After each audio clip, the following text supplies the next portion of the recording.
Peach McINTYRE is phenomenal. And y'all already know that lady got a husband and 9 kids. And I have to be out of my current townhome by March 31st, 2025.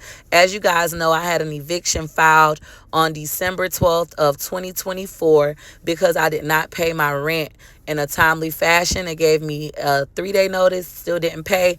Asked them could I pay on December 15th when I get my TikTok check. They told me nope. They would have to send it over to the attorney, and at that point I would be able to pay.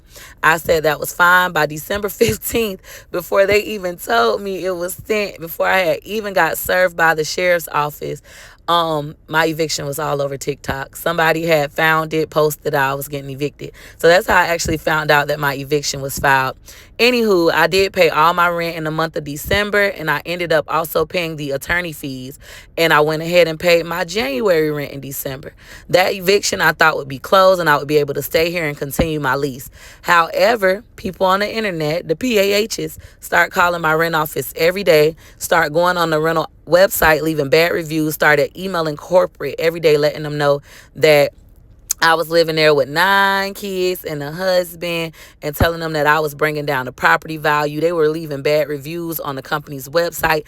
It got to the point where the rental company had to actually turn off the phones. I remember my property manager pulled me aside and she said, "So you're the famous Peaches." She was like, "I don't know what's going to happen because they keep calling corporate. This is crazy." And the lady who told me that I couldn't pay my rent on the 15th, she was like, "I had no clue that this would happen. I had no clue you were famous."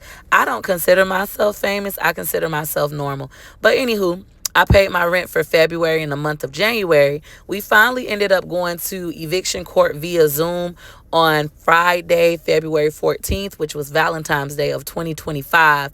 And when I went to court on Zoom, we had over 40 people show up on Zoom, all black women, asking the judge to go ahead and evict me, telling them I was bringing down the property value, etc.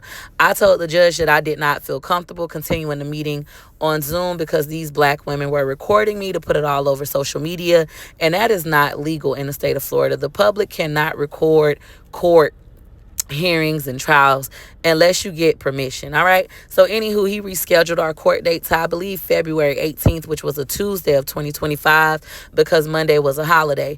Anywho, I ended up going to court, and before I walked into the courtroom, my property manager, her attorney, which is the property's attorney, and myself came to the agreement that I would go ahead and be out of the unit by March 31st, 2025. That way they wouldn't have to worry about the harassing phone calls anymore.